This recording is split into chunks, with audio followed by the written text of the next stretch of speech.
OMMC pala. Balik na po sa regular na trabaho yung ating Pangulong Bongbong Marcos na gustong-gustong tigbakin na ng Marcos welcomes junking of impeachment complaints. Says issue was a distraction. Tapos kinunan din siya mga kababayan ng reaction tungkol sa impeachment complaint laban kay Sara Duterte. Sabi ng ating Pangulo, wala man niya akong reaction dyan. Bala na yung Congress. Alam nila yung trabaho nila. That, of course, I'm glad that the impeachment complaints against me have been are finished. As the statement that you made earlier, I'm happy it's done and we can get on with our fellow workers in government, other distinguished guests, ladies and gentlemen, good morning. Alam niyo po, totoo yung sinasabi ni Mayor na nagpapagang mga balita at pagtalakay sa mga isyu ng lipunan. Bulsa! Opinyon, banat at paglalantad sa katotohanan. Bulsa! What you see is what you get. You decide. Yan po mga kababayan, si Dante Maravillas. Masaya si President Bongbong Marcos. Kinunan mga kababayan ng reactions yung ating Pangulo ng mga reporters kanina after ng groundbreaking ceremony ng PLM College of Allied Health Services, Health Sciences Building pala, at yung pagbisita niya sa OMMC pala. Balik na po sa regular na trabaho yung ating Pangulong Bongbong Marcos na gustong-gustong tigbakin na ng mga DDS para makaupo si Sara. Ngayon, kinunan mga kababayan ng reactions ng mga reporters tungkol sa nabasura na impeachment complaints laban sa kanya. Ito sabi dito, sa report ng Impact Leadership, Marcos welcomes junking of impeachment complaints. Says issue was a distraction. Tapos kinunan din siya mga kababayan ng reaction tungkol sa impeachment complaint laban kay Sara Duterte. Sabi ng ating Pangulo, wala man niya akong reaction dyan. Bala na yung Congress. Alam nila yung trabaho nila. Tama. Ito. I have no reaction. Hindi ko trabaho yan. Trabaho ng House. Kaya mo sila magtrabaho. I'm sure they will handle it properly. So let's let them do their jobs. Thank you, Mr. Na-transmit na ng House Secretary General ang impeachment complaint. Balitin natin. Sarah, ano po yung reaction mo dito? I have no reaction. Hindi ko trabaho yan. Trabaho ng House. Di ba? Kaya mo sila magtrabaho. I'm sure they will handle it properly. So let them do their jobs. Thank you, Mr. Yan mga kababayan yung malinaw na reactions ng ating Pangulo sa impeachment ni Sara Duterte. O ngayon, yung sa kanyang impeachment din. Would you like to comment on the drunken of impeachment complaints against you at the House Justice Panel? Not really. I mean, the House is doing their job.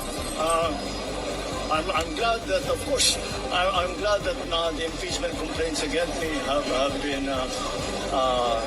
are finished. As the statement that we made earlier, I'm happy it's done and we can get on with our work. Because these things are distractions from the things that we were doing. Although I wasn't very worried because I saw the impeachment complaint and I knew that that I would be all right in terms of the impeachment because wala naman, there were no real grounds for the impeachment. It was a political Mr. President, as usual. sorry. Would you like to comment? Ano kayo ngayon? Di ba? Yung ating Pangulong Bongbong Marcos, mga kababayan, alive na alive and kicking. Ito nga, panoorin natin siya mga kababayan sa kanyang pagbisita doon sa groundbreaking. Ayaw paawat ng ating Pangulo. Groundbreaking ceremony of PLM College of Allied Health Sciences Building. At bumisita din siya sa OMMC. Kita naman ninyo yung pangangatawan ng ating Pangulo. Balik na siya sa dati. Numipis siya ng konti, pero I think he's recovering fast, mga kababayan. Pakinggan natin. Members of the House of Representatives who are here with us this morning, Manila Vice Mayor Angela Atienza, Maynila Medical Center Chief OIC Dr. Grace Padilla, Di Pamantasan ng Lungsod ng Maynila PLM University President Domingo Reyes Jr., fellow workers in government, other distinguished guests, ladies and gentlemen, good morning. Alam niyo po, totoo yung sinasabi ni Mayor na nung nagturo ang First Lady dito sa PLM, na siyang nagturo, siya yung naging professor sa abogasiya sa inyong law school. Sa dinami-dami, sabi niya, sa dinami-dami niyong naturuan ng mga estudyante sa iba't ibang eskwelahan, sabi niya, ang pinakamagaling at pinakamasipag na naging estudyante niya ay hindi dito galing sa PLM. Dahil, sabi, hindi ko nababanggitin yung mga ibang eskwelahan na naturuan niya. Pero sabi niya, yung mga iba, puro anak mayaman yung mga yun, mga spoiled. Dito, ang sisipag daw at talagang siniseryoso, dinidibdib na mabuti ang kanilang pag-aaral. Ay palagay ko, ganun din ang mangyayari dito sa inyong hindi pala hindi medical school. All the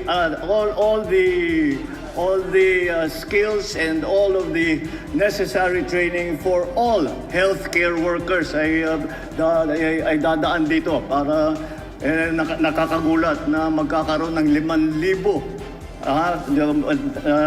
malalampasan ng gusto yung 300 nung nakaraan. Kaya naman napakasaya ko na makapunta dito sa okasyong na ito. Dahil itong araw na ito, sinagawa natin ang groundbreaking ceremony ng College of Allied Health Sciences Building ng PLM. Ito ay programa ng lokal na pamahalaan na magpapataas ng kalidad ng serbisyong pangkalusugan. Sa pagtatayo ng College of Allied Health Science Building, mabibigyan ng pagkakataon ang nakakabatang henerasyon na aralin ang mga kursong pangmedisina. Sila po ang mga susunod na haligi ng ating sektor ng pangkalusugan.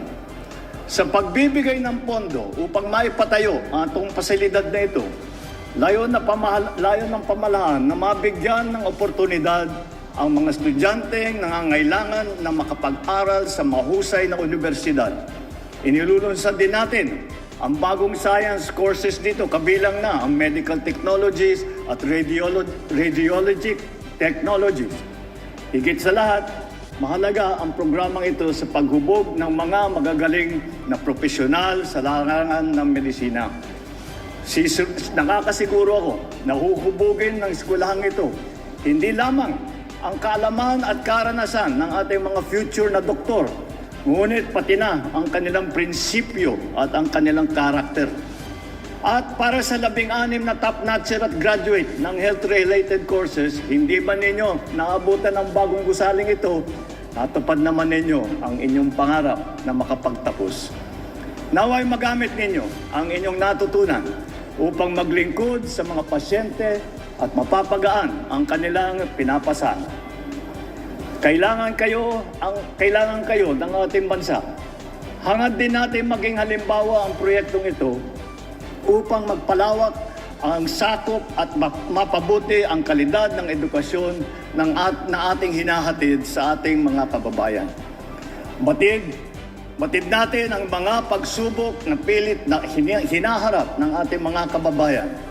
Kulang ang akses sa serbisyong medikal, kulang sa modernong teknolohiya at pasilidad sa mga ospital, kulang mga healthcare center at healthcare worker sa ating mga bayan. Kaya't bilang suporta ng pamahalaan, hindi bababa sa 500 bilyong piso ang inilaan natin sa budget ngayon Matindi. upang maging mas 15 epektibo ang ating health sector. Mahigit 427,000 piso ang nakalaan ngayon para sa Department of Health at para sa PhilHealth. Makakatanggap naman ng higit 13 bilyong pisong budget ang specialty hospitals natin.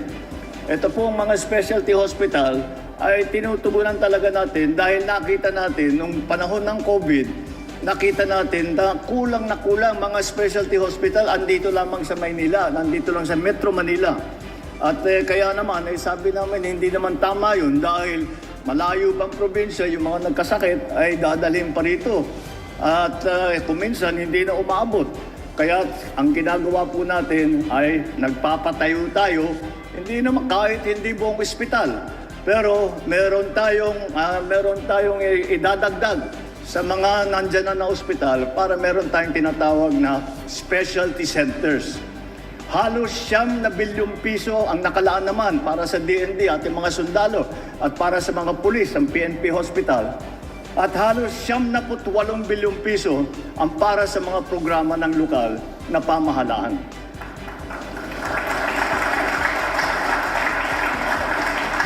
Para naman sa medical scholarship at tuition fee subsidy ng mga estudyante ng mga state university, naglaan din tayo ng higit 1 bilyong piso para tulungan ang ating mga estudyante. Upang maisulong ang medical assistance at zero balance billing program sa BGH, halos 1 bilyon at 400 milyong piso ang budget na inilaan natin sa ospital na ito. Lahat ng ito ay inaasahang magpapabuti ng serbisyong medikal at magpapalakas ng ating health sector. Hindi na po natin hahayaang magtiis sa sakit ang ating mga kababayan dahil sa kawalan ng pagtustos at pagpagamot. Hindi natin hahayaang nahihirapan ang mga pamilya sa mga probinsya dahil sa layo ng kanilang lalakbayin para makarating sa ospital. Patuloy po natin gagawing prioridad ang kaligtasan, kalusugan at kaginhawaan ng ating mga kababayan. Ngunit, magagawa lang natin ito kung patuloy tayong nagtutulungan. Mahalaga ang pakikipag-ugnayan ng ating pamahalaan sa LGUs upang matugunan ang mga pangangailangan ng ating mga kababayan. Katulad kanina, bilang suporta ng national government sa Baseco Hospital, nag-abot kami ng 15 milyong piso. Umaasa kami magagamit ito sa pagpaganda pa ng ospital. At nabanggit sa akin ni Jorme, sabi niya, ito yung katumbas nito ay 1 year supply ng mga gamot. So at the very least, 1 year tayong hindi na mag-aalala sa supply ng gamot. Bibisitahin din natin mga may ospital. Eto, nandito tayo sa ospital ng Manila Medical Center. Noong nakaraang Septyembre, naitala ng OMMC ang pinakamaraming first patient encounter o bilang ng mga pasyenteng unang nakapagkonsulta sa ilalim ng ating YAKAP program. Congratulations! Patuloy ito. Patuloy tayong magtatrabaho at ito ay patunay na malayo ang naaabot ng ating serbisyo kung mayroong koordinasyon ang pambansang pamahalaan, ang LGU, iba't ibang ahensya ng mga gobyerno, mga NGO, at siyempre ang taong bayan. Sa puntong ito, nananawagan ako sa ating mga kababayan. Samantalahin ninyo ang mga programang ito upang mapangalagaan ang inyong mga sarili. Bukas po ang mga serbisyong ito para sa lahat, lalo na sa higit na nangangailangan. Dahil ang kalusugan ninyo patuloy nating tututukan. Sama-sama po natin itaguyod ang isang bagong Pilipinas kung saan ang bawat isa ay kayang mamuhay na may seguridad, magtagumpay sa kanilang layunin at makatulong sa pagpaunlad ng ating minamahal na Pilipinas. Maraming salamat po. Mabuhay po ang bagong Pilipinas. Maraming salamat. Lalo nitong magagalit yung mga DDS. Grabe talaga po yung ating Pangulo. Lalong ginalinga, kasama na si Yorme. Ano ba? Yung Maynila, nung kampanya, in-invade ni Sara. Kasama si Yorme. O ngayon, kasama ng ating Pangulo si Yorme. Lalong ginalinga, ninasikaso yung lungsod ng Maynila. So lalo nitong magpuputok yung butsi ng mga DDS. At alive na alive and kicking yung ating Pangulong Bongbong Marcos. Fully recovered na. Diba? Ang lakas-lakas na ng boses ng ating Pangulo. Bumalik na sa dati. Ayan man lang po, mga kababayan. Ako po si Dante Maravillas. Bye-bye. God bless. Firmax Firming and Lifting Cream, pinapahid po sa mga pulses in affected area. Mainam po sa paninigas ng mga kaso-kasuan. Ito naman po, Automax Radiant Serum. Sa mukha naman yung application, anti-aging po siya. You will look 10 years younger than your age. Sa mga cancer patients naman po, baka lang gusto ninyo itong itry. Nengxia Red Mix Fruit Drink. Hindi mo po siya gamot, food supplement siya. Kaya lang, gawa siya mga kababayan sa goji berry. Yung goji berry may anti-cancer properties. O ngayon, yung mga inquiries ninyo, dumiritso na lang kayo sa aming messenger sa Facebook para masagot namin agad. Ayos pa? Ayos na ayos niya, Mr. Maravilla. Sa mga nagana po ng malinis and spacious fitness gym, pumunta lang po kayo sa aming Colossal Fitness Gym. May Grab car rental din po kami. But anyway, ito po pala yung aming bagong product na binibenta online. I am worldwide amazing pure organic barley powdered drink mix from Australia. Negosyo to ng aking anak na architect entrepreneur Riz Maravillas. Ayan po. Kontakin na lang po ninyo siya, Riz Maravillas on Facebook. Ang mga health benefits niya, boost immunity, improves digestion, enhance energy levels, packed with antioxidants, prevent cancer. Ito naman po yung bago naming product na binibenta online. Eye Glow Serum, whitening po siya. Tingnan ninyo yung epekto sa aking anak na architect before and now. Yung mga inquiries po ninyo, dumiretso na lang kayo sa kanyang Facebook account, Riz Maravillas.